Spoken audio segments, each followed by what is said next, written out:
Hello dear students, how are you all?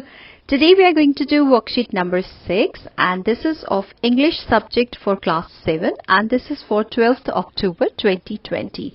Beta, again this worksheet is based on chapter 1 of your class 7 textbooks and the title of the chapter is 3 questions. We have already done so many worksheets based on this chapter and today also we are going to do something new in this chapter. Now in A part in the chapter 3 questions we learned some new words. Let's take a look at them by going through the chapter once again. Find these words in the chapter page numbers 8 to 12 and write their details in the space given. One example has been done for you. Again this worksheet is based on 3 questions. And we are going to learn some new words in this question, in this worksheet now. And all these words are already given to you in your lesson from page number 8 to 12. बहुत simple सी worksheet है. आपको आपके chapter में से इन words के जो यहाँ पर वर्ड्स दिए हुए हैं इनके मीनिंग ढूंढने हैं और उनसे रिलेटेड कोई एक सेंटेंस आपको यहाँ पर बनाना है. Like the first one, the first word is council. अगर आप अपनी बुक में देखेंगे बेटा, let me show you. Now suppose this is page number 8 and here in the side corners में आपको यहाँ पर कुछ difficult words दिए हुए हैं along with the meaning. Like council का क्या meaning होता है आपको पहले भी समझाया है मैंने. A group of people chosen to give advice or to make rules. आपको पता है राजा के साथ में उन्हें समझाने के लिए एक पूरा संघ होता है that is known as council. जो ऐसे लोग होते हैं जिसके अंदर की जो राजा को उसके डिफरेंट मामलों में, अलग अलग मामलों में उसको सलाह देते हैं, एडवाइस देते हैं. अब इसी से रिलेटेड देखिए इस पैराग्राफ में से ही जो सामने आपको पैराग्राफ दिया हुआ है इसी में से ही आपको उसका कोई ना कोई सेंटेंस यहां से सर्च करके आपको लिखना है. लेकिन देखिए अगर हम यहां पर देखें, yet others said that the king needed a council of wise men who would help him act at the proper time. So this would be your sentence. यहाँ से आपने सेंटेंस को सर्च कर लिया और आप अपनी तरफ से भी सेंटेंस लिख सकते हैं, लेकिन अभी इस वाली वर्कशीट में हम उसमें सामने से ही देख के और उसको हम लिखेंगे. तो हमने अभी ये समझ लिया कि किस तरह से आपको इस वर्कशीट में आंसर्स को सर्च करके और लिखना है. ठीक है. सो फर्स्ट तो आपके लिए यहाँ पर ऑलरेडी किया हुआ है, काउंसिल हो गया. यहाँ पर हमने जो वहां मीनिंग अभी सर्च किया था वो है और यहाँ पर वो उसका रिलेटेड सेंटेंस हो गया. The king needed a council of vice man by his side. आप थोड़ा बहुत उसमें वर्ड्स में चेंज करना चाहें तो आप कर सकते हैं. अच्छा, लेट मी टेल यू कि आप बता सकते हैं मुझे इस बार आपकी वर्कशीट इतनी इस तरह से सजी हुई क्यों है? Can anybody tell me? कोई मुझे बता सकता है? अरे वाह, कुछ बच्चे बता पा रहे हैं क्योंकि our festive season is about to come. Festive season आने वाला है इसलिए आपकी जो वर्कशीट्स हैं वो भी इतनी ज्यादा डेकोरेटेड और सुंदर लग रही है. तो आपका काम भी ऐसे ही सुंदर होना चाहिए. Now let's move on to the next word. Now the next word is wood और woods. Alright, you have to search the meaning and write the meaning here and then you have to make a sentence. लेकिन इसका sentence भी वहां पर उन्होंने आपके लिए already बनाया हुआ है. और woods का मीनिंग अब तक तो आपको पता चल ही गया होगा, a small forest. लेकिन आप कोशिश करिए कि पहले आप अपनी बुक को सर्च करें और उसके बाद में आप उससे रिलेटेड आंसर को दें. अब देखिए बेटा, पेज नंबर 8 पर ही अगर आप नीचे की तरफ यहां चलेंगे, इधर नीचे की तरफ अगर आप जाएंगे, so you will get this word. ये देखिए आपको यहां पर ये वर्ड मिल जाएगा. यहां पर दिया हुआ है आपको इसका मीनिंग. आपने लिखा अ स्मॉल फॉरेस्ट और इससे रिलेटेड कोई भी सेंटेंस आप लिख सकते हैं. लेकिन अभी एग्जाम्पल के लिए उन्होंने यहां से ये वाला सेंटेंस आपको ऑलरेडी दिया हुआ है. The hermit lived in a would which he left. Alright, you got it. कैसे आपको सर्च करने हैं सारे आंसर्स? देखिए, अगर मैं आपको सारे के सारे आंसर्स एज इट इज यहां पर सिर्फ लिख कर दे दूंगी तो उसमें आप क्या करेंगे, है ना? आपका कंट्रीब्यूशन तो जीरो हो जाएगा फिर। तो मैं चाहती हूं कि आपको मैं सजेस्ट कर रही हूं जैसे जैसे आप वैसे वैसे उन आंसर्स को वहां से ढूंढें और लिखें। अगर फिर भी आपको नहीं कुछ पता चलता है तो एंड में मैं आपको आंसर्स भी दूंगी, but first you try to find out the meanings and the make sentences on your own and then you check it out from my lesson. ठीक है, तो अब नेक्स्ट हमें क्या दिया हुआ है वर्ड? नेक्स्ट हमको वर्ड दिया हुआ है अफेयर्स। अफेयर्स का मीनिंग उन्होंने यहां पर आपकी हेल्प के लिए यहां पर ऑलरेडी दिया हुआ है। अब हम 8 to 12 पेजेस में सर्च करेंगे जल्दी से और पता लगाएंगे कि ये वाला वर्ड कौन से पेज पर हमें दिया हुआ है और कहां यूज हुआ है। ठीक है, तो सर्च करें। ये देखिए, अगर आप पेज नंबर 9 पर देखेंगे आपको, तो यहां पर आपको अफेयर का मीनिंग दिखेगा, थिंग्स मैटर्स बिजनेस।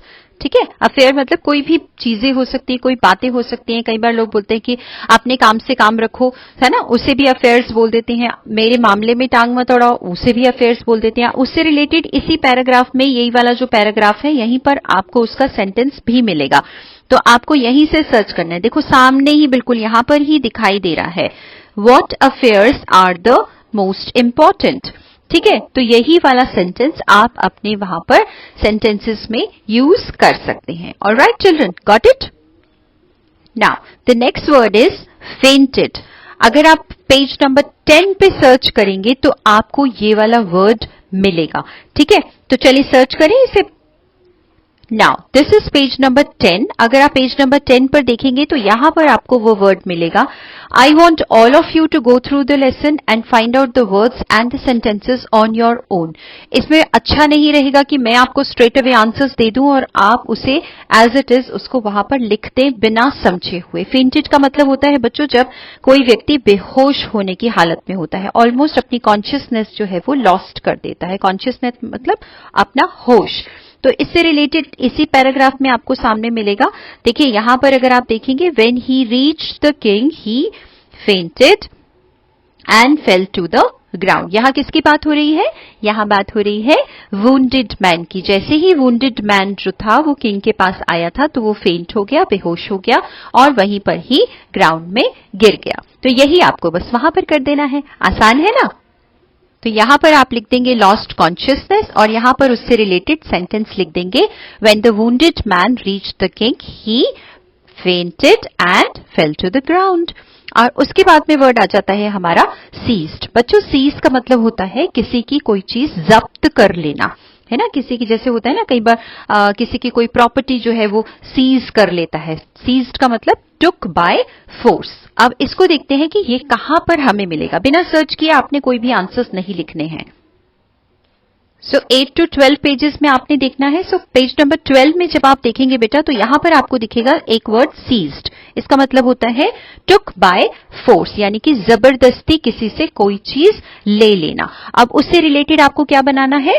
उससे रिलेटेड आपको सेंटेंस बनाना है। और वो तो आपको वैसे भी मालूम है कि राजा ने जो है उसके अपना जो एनिमी था उसके ब्रदर को किल कर दिया था और उसकी सारी की सारी प्रॉपर्टी सीज कर ली थी। तो आप उसका आंसर यहां से लिख सकते हैं, ये वाला, है ना। The king put the enemy's brother to death and seized his property. थोड़ा सा आपको वर्ड्स को चेंज करना पड़ेगा, वो मैं अभी आपको समझा दूंगी अच्छे से, लेकिन आपको ये पता होना चाहिए कि आंसर्स को फाइंड आउट करना कैसे है। सो यहां पर तो इन्होंने ये वाली स्पीच में, डायरेक्ट स्पीच में लिखा है, डायलॉग फॉर्म में लिखा हुआ है, लेकिन आप इसे इनडायरेक्ट करके आप उसे लिख देंगे कि राजा ने उसके ब्रदर की डेथ कर दी थी, मार दिया था उसको और उसकी प्रॉपर्टी को सीज कर लिया था, है ना बच्चों। और बाकी के दो जो हैं आप अपने आप सर्च करेंगे। हर्मिट वैसे भी बहुत बार आपको समझाया हुआ है। हर्मिट कौन होता है? A person who lives alone and leads a simple life. या आप अगर पेज नंबर, हिंट के लिए बता रही हूं, पेज नंबर 8 पे सर्च करेंगे तो आपको वहां पर मिल जाएगा।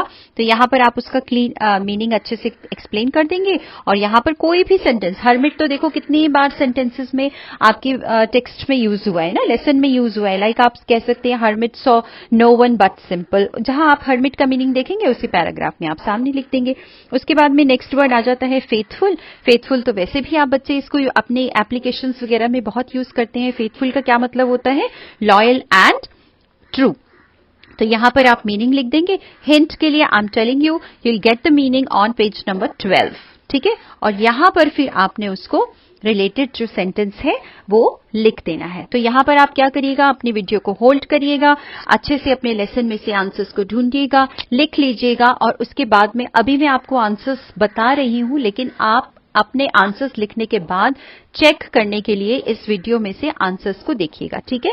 ऐसा नहीं करना किसी भी बच्चे ने कि यहां से देखकर और चीट करके सीधा सीधा अपनी नोटबुक्स में लिख दिया है। इसका मतलब है कि आपको उस चीज को समझना है, समझकर करना है, ठीक है बच्चों। सो एक क्विक रिवीजन ले लेते हैं।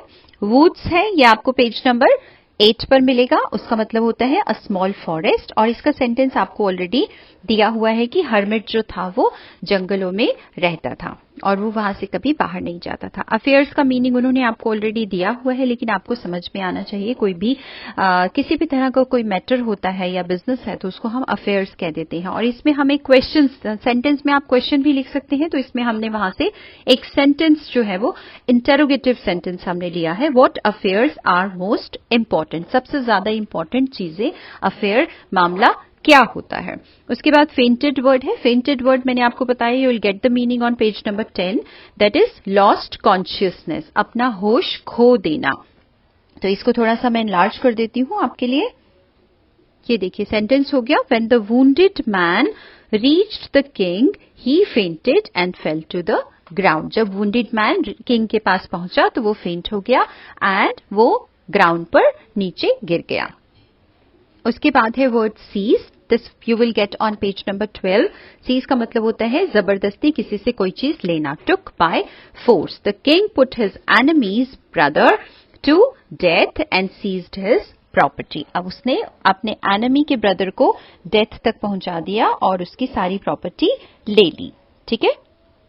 Next is hermit. हर्मिट आपको पता ही है, a person who lives alone and leads a simple life.